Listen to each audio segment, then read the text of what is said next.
What's up guys, Justin here, and today I've got the comparison between the Samsung Galaxy S4 and the HTC One. These are arguably two of the best smartphones out in the market right now and have been the most compared phones up to date.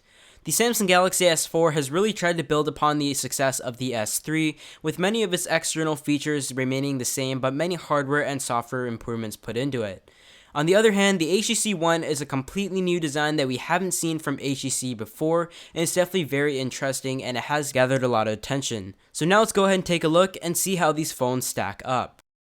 So first off, let's start out with the hardware. The Samsung Galaxy S4 has a larger 4.99-inch display, which is pretty much rounded up to 5 inches, while the HTC One has a slightly smaller display coming in at 4.7 inches. When it comes to the thickness, the Samsung Galaxy S4 measured in at 7.9mm thick, while the HTC One coming in at slightly larger at 9.3.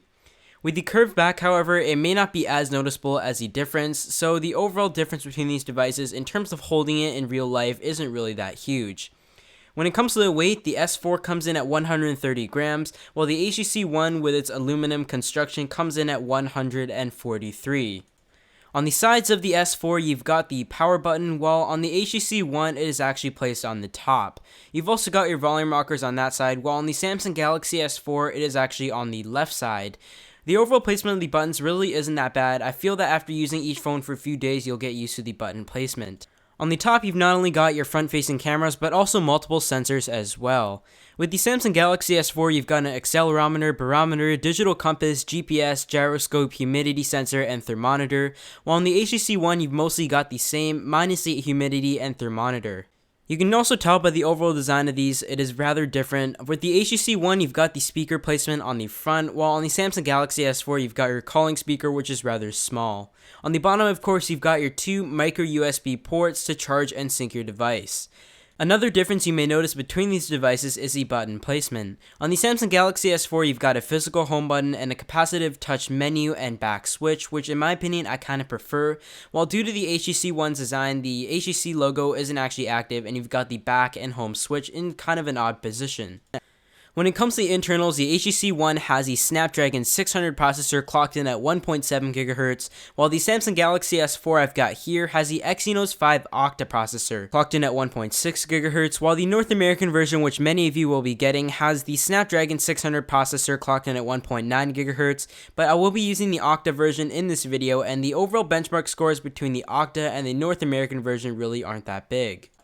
Perhaps one of the biggest differences between these two phones is the build quality. The HTC One has been greatly commended for its full aluminum design, and it could be possibly one of the biggest selling points between these two phones.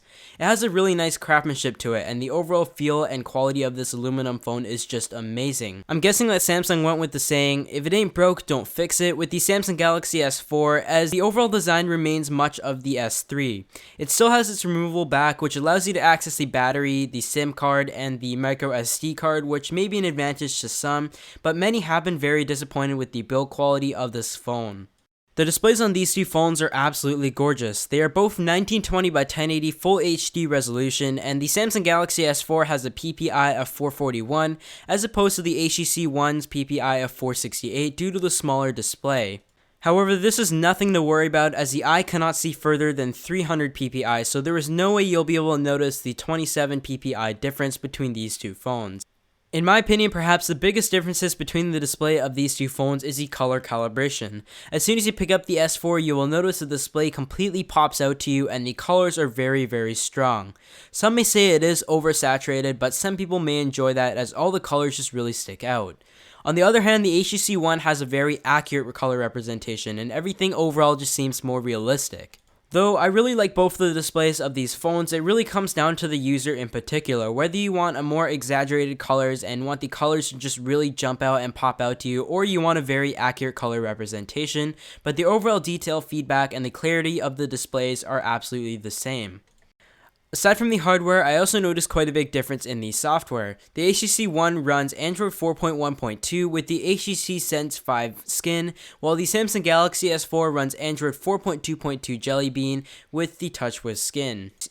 In simple words, the HTC One gives you a very simple, light, and easy experience. A lot of people may not have liked HTC Sense in the past, but I think HTC has done a very good job with the Sense 5 UI. On the other hand, the Samsung Galaxy S4 is extremely feature-packed. You can see that Samsung kind of wanted to go with quantity over quality, and though some of the features are pretty good, a lot of them do seem kind of gimmicky and just take up disk space. So first we're going to take a look at the Samsung Galaxy S4. Like I mentioned, it is a very feature-packed phone, and although more features is better in some cases, a lot of them may seem rather intrusive and you kind of just want to get them out of the way. In the beginning, there is a little bit of a learning curve. It did take me a few days to get used to the touch with skin, but overall, as soon as you understand all the gestures and the layout and everything, it is much easier. So there you've got your home screen menu, very easy to access. You've got your widgets there, and if you want to drag it onto the home screen, you could do so very easily. And you slide it down, you've also got your quick access setting, your ongoing notifications, and your new notifications, and it's great, you can just clear them all at once there. And you slide it down, you've also got your quick access setting like I mentioned, and you can also format where you want them to go. With the quick access settings, I really like that. You can really just change the settings very quickly without actually having to go into the settings app. And going down, you see all the apps there. You can also very quickly access them, as well as all these smart features. And you can also see all your detailed features there. As you know, Samsung has integrated many sensors in this phone, such as smart stays, smart pause, etc. I'm not actually going to show you guys in this video, but I do feel some of those may be handy for some people, but at times they may seem very gimmicky, as they don't really understand the situation through sometimes when you're using it. The disadvantages to all these additional apps added by Samsung is that even though you don't use them, you can't really delete them from the phone. A 16GB S4 only has about 9GB of usable storage, and although it is expandable via microSD up to 64GB, you can only store media on those disks and not applications. You can also run 2 applications on screen. You have your quick access menu by holding on the back button. You can just drag it on screen, and you can just quickly access all the apps you may want to use most.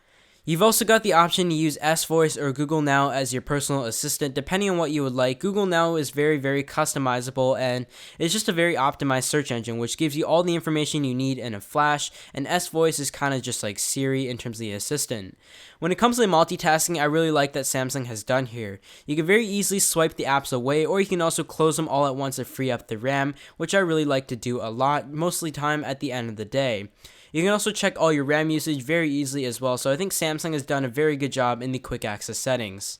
So now on to the HTC One. I have to say I really enjoyed the experience, and coming from using the Samsung Galaxy S4 for a few weeks, it was rather new. And I actually like the fact that HTC has gone with a really light and simple experience, very easy to use, but for many people out there I can imagine they may feel that it isn't nearly as feature packed as the Samsung Galaxy S4, as there really isn't a lot of default apps added on here. So you see that the overall app drawer and everything is just like what you'd expect, and holding on the home button it takes you straight to Google Now. By double tapping it, it takes you to your multitasking, which kind of sucks because you can't close all the apps at once. You have to close them all individually, which kind of takes some time. And there's also blink feed, which is one of the biggest things about HTC Sense 5, which allows you to customize your news feeds and have them all on your home page, but I'm guessing a lot of people would not have that as their home page, so you can easily just select what home page you want it to be. And I think blink feed is kind of annoying. I wish you could turn it off, but at times it can be kind of useful as it is very snappy. When it comes to adding apps to your home screen, it is also just as simple, and sliding it down, you don't really have all your quick access settings. You can close all your notifications at once, and hitting the settings bar takes you to all your real settings, but I really wish that HTC had added the settings tab for your major settings such as screen brightness, Wi-Fi, etc. And you can see here, it really doesn't give you nearly as many options as the Samsung Galaxy S4, but as long as all your major settings is here, for most people it will be just fine. So I have to say that I really enjoyed the clean layout of the HTC One. Although a lot of the major settings are missing, I do hope that HTC does fix it in a software update, and I can imagine a lot of people saying that the HTC One is missing a lot of the features that the Samsung Galaxy S4 has, but these are two very different phones. In terms of the software, the Samsung Galaxy S4 gives you a very busy experience with a ton of features and customizability, while the HTC One still has the Android customizability there, however not as many. It is very clean and simple, and it really comes down to the user experience you're looking for.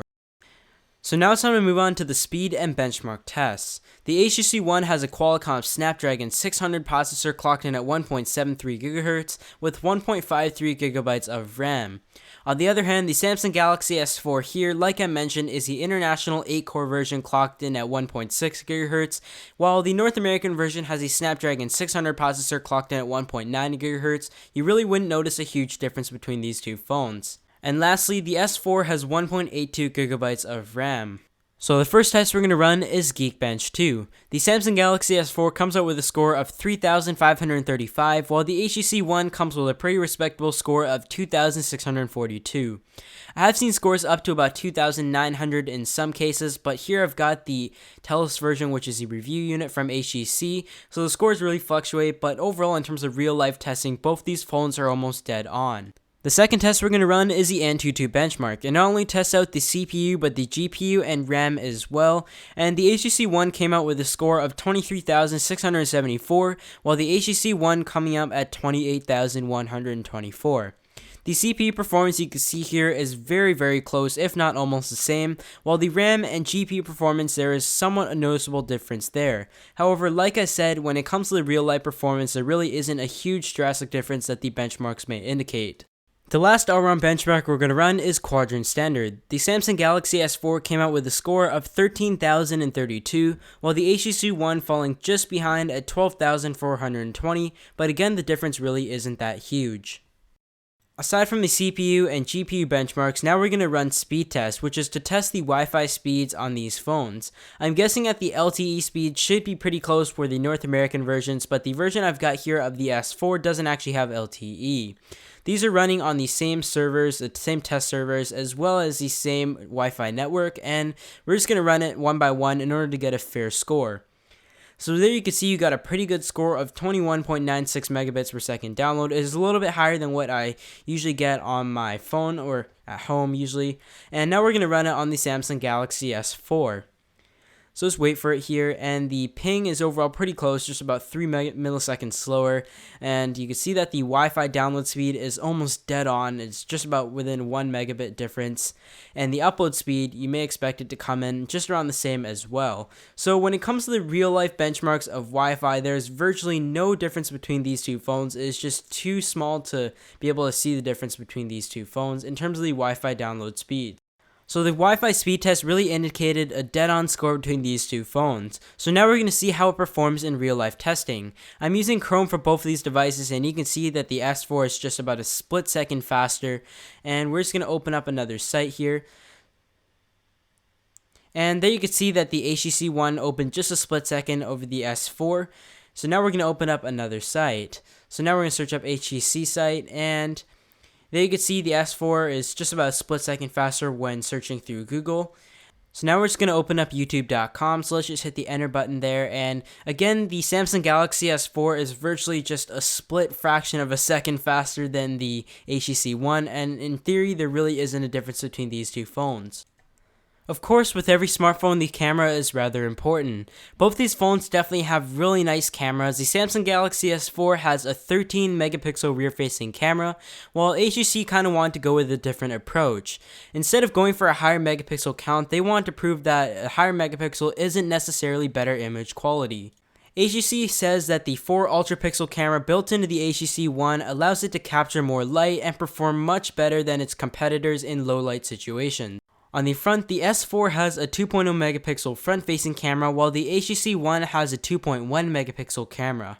So when it came to the quality of the rear-facing camera, it is really a toss-up. Both these cameras look absolutely amazing, but I felt that the Samsung Galaxy S4, of course with its much higher megapixel count, when you crop the image even a little bit, the HTC One seems to become distorted.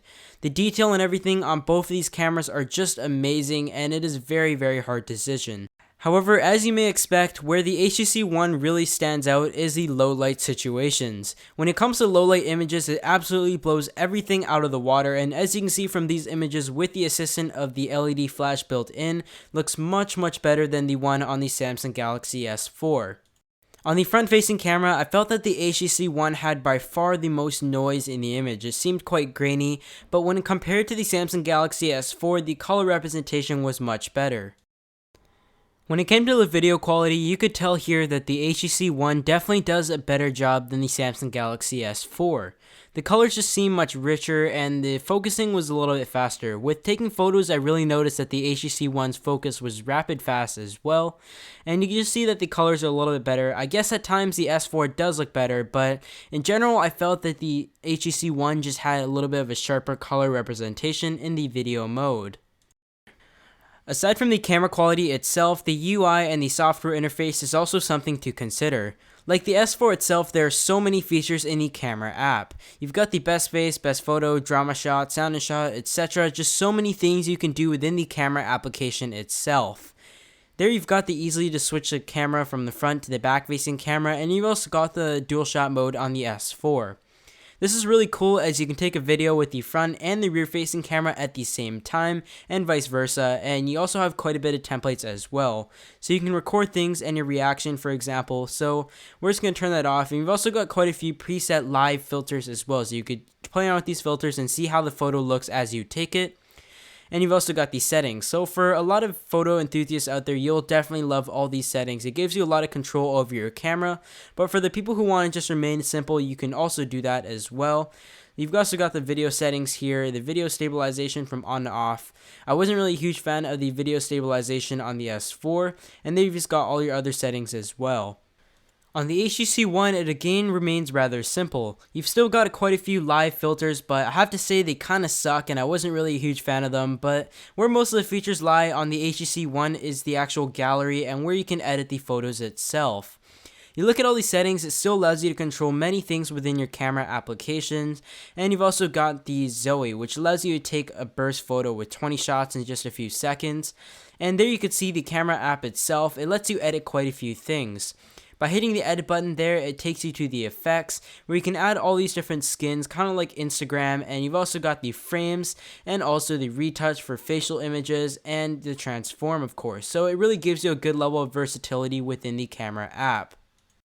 In the end, the camera really comes down to what you're looking for. I have to say, in terms of raw photos, the Samsung Galaxy S4 and its camera application was slightly better, while the HTC One, if you're going to be taking a lot of low light photos, it is hands down better than the Samsung Galaxy S4.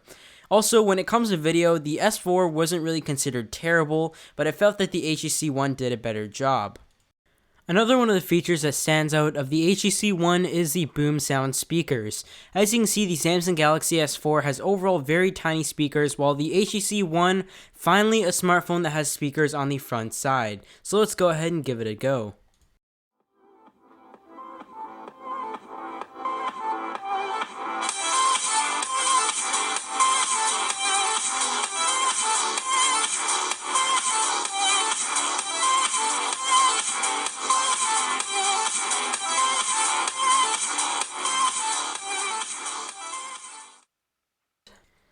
And now the HTC One boom sound.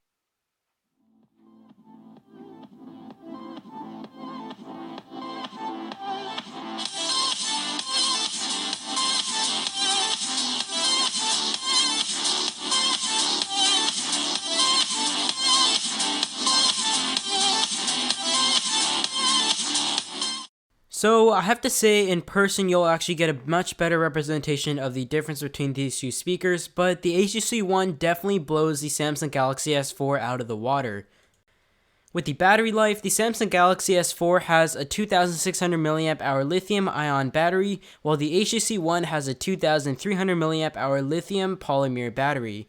The overall difference in terms of the battery life itself really isn't that big at all. I felt that I got a little bit longer out of the Samsung Galaxy S4, but both of them did kind of make it through one day. One thing to note though, that on the menu bar of the HTC One, I wasn't able to get to show the battery percentage, which kinda sucks, but one of the best battery apps out there is Battery App Reborn. So now it's time to give you guys my final verdict. I have to say both of these phones felt really different in terms of the experience. Although they are both Android running, I felt that the skins on both of them gave it a very different feel or experience, and it would definitely come down to the particular user. The feel of the device is rather different as well. The HTC One having a full aluminum body design, while the Samsung Galaxy S4 maintains much of a design of its predecessor, the S3, with its plastic polycarbonate finish. Where the biggest differences lied, in my opinion, is the software. As you know, Samsung has TouchWiz UI, while the HTC One has HTC Sense. The overall experience on both of them was pretty good, and it really comes down to the individual itself, whether you want a very complex experience with many things you can toggle, change, quick access settings, and overall just a lot of features and a lot of default features added from Samsung. Or you can also go with the HTC One, which gives you a very simple experience. There really isn't much to it, and there are a few things that I do feel that are definitely missing from the HTC One. But apart from the hardware differences, the software, you definitely have to try it out to know whether you would like it or not, and which one you would prefer. If you're a fan of the Samsung Galaxy S3, you'll for sure love the Samsung Galaxy S4. On the other hand, I feel that HTC has done an amazing job with this smartphone, something that we've never seen from them, and both these phones are definitely going to be the top Android phones of the year as of now. So thanks for watching. Be sure to hit that like button down below if you enjoyed this video, and subscribe if you'd like to see some future content. Thanks for watching. I'll see you all in my next video.